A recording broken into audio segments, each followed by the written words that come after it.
Welcome back to Good Morning LaLa and Transformation Tuesday. Nothing more transforming than all the shows that we watch. Big impact in our life. So Shanti Lowry is in the house. You may have seen her on Bronx, The Game, Family Time. You've been all over the place, girl. You've been busy. Yeah, I have. I've been blessed, truly. Yeah.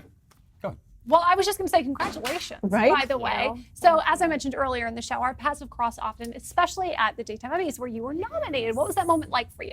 Oh, that was so surreal. And it's so fun that I get to see you guys again because I actually met you on the first day of this Emmy journey.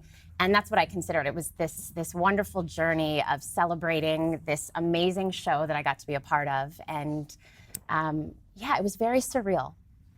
Well, yeah, and to actually be validated, receive the accolades of that for your incredible talent and all your hard work. Thank you. It's not an overnight success. It's a long journey, right? It's not. And it's hard. It's still hard for me to take on the accolades, as you said, because especially with Bronx SIU, our first season, it was a labor of love. We were all in the trenches, just doing everything we could, praying that somebody would see the show. And then we got 7 pre-noms and 3 nominations, and it didn't feel like a pat on the back to me. It felt like the whole show was, there was this special moment where we all lifted each other up. So to be there in that moment was even more special.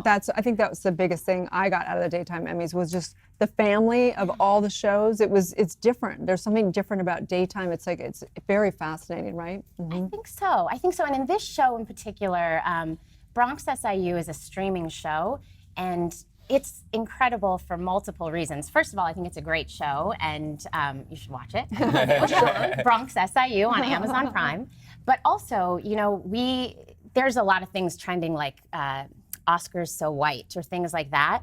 Well, we had 3 brown nominees in front of the camera, but the more amazing thing is behind the camera, we have a Black creator, we have a Black writer, we have a Black DP. All the faces that I see behind the camera and running around are some form of brown.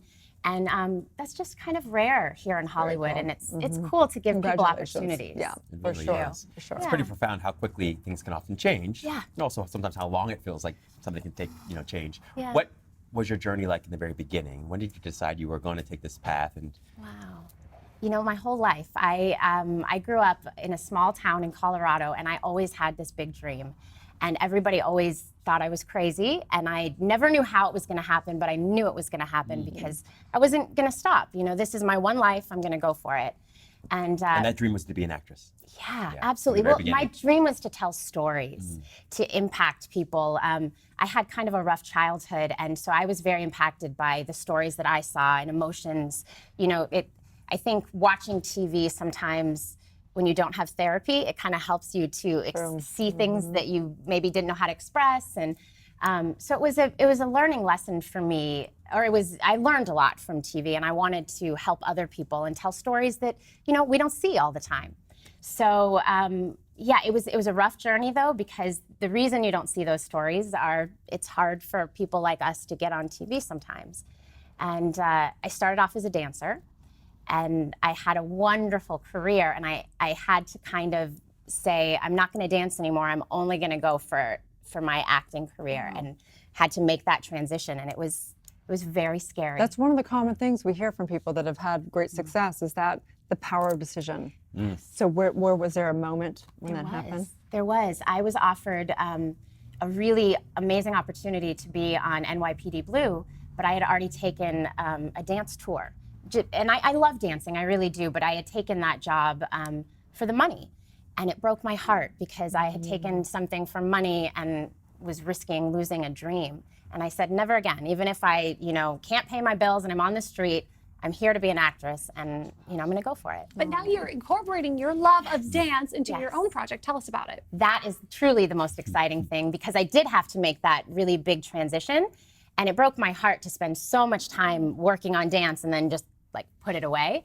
So now I have a dance TV show that I am so honored to say is coming to streaming to you very soon. Oh, that's amazing. Tell us about it. Yeah. So it's a sitcom. It's just about a family, and it's a fun join in, watch along, enjoy yourself. But every episode you're going to get some high concept form of dance, and it's always going to be a different type of dance because I've been trained in almost every type of dance. So, you know, we start with burlesque, and then we have hip hop, and Sign we me have up. salsa. I don't watch love television, but I'm going to watch this one. Oh, that's awesome. I hope you guys like it. It's really fun, and I love employing dancers because dancers are hardworking people. Right. So let's throw back Tuesday a bit to the game. Yeah, the game. Yeah, tell us about that.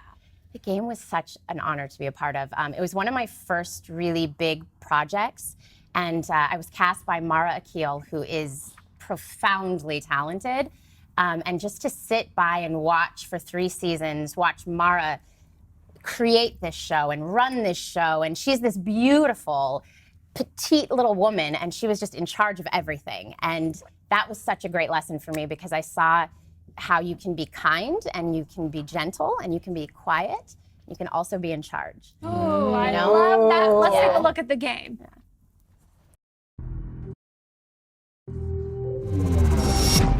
No, Greg, here's the thing, man. I lie, I cheat. I hurt those closest to me. And I hurt strangers. I just don't know where the line is anymore. I mean, I'd do it again.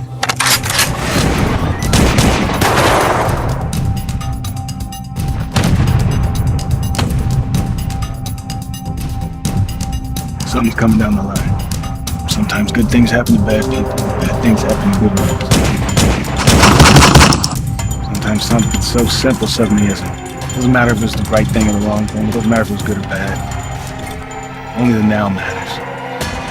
Only how you're standing in the moment you're living in matters. No matter how the fight, no matter what you do, that build's coming to you. Sooner or later, there's gonna be a reckoning.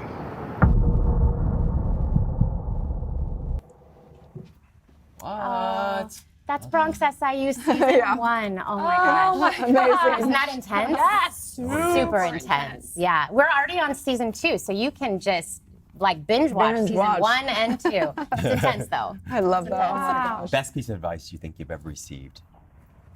Oh, you know what? I have it actually. It's to define success for yourself at the beginning of if you're going into a business that's difficult, which so many are, but specifically entertainment.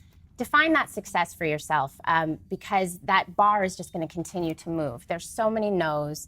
There's so many times you get somewhere and then someone's like, what's next? What's the next project? So you've got to know what success is for yourself. Otherwise, you're just going to constantly be searching and you'll never be content. And I'm not content that I just want to stay where I am. But I feel that I've done the things I want to do and I feel successful in who I am.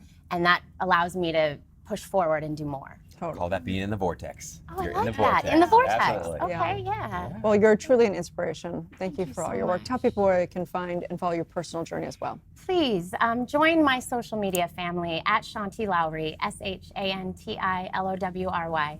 Say hello. Oh, thank you so much. Stay tuned. We'll be back tomorrow. Good morning, La La Land.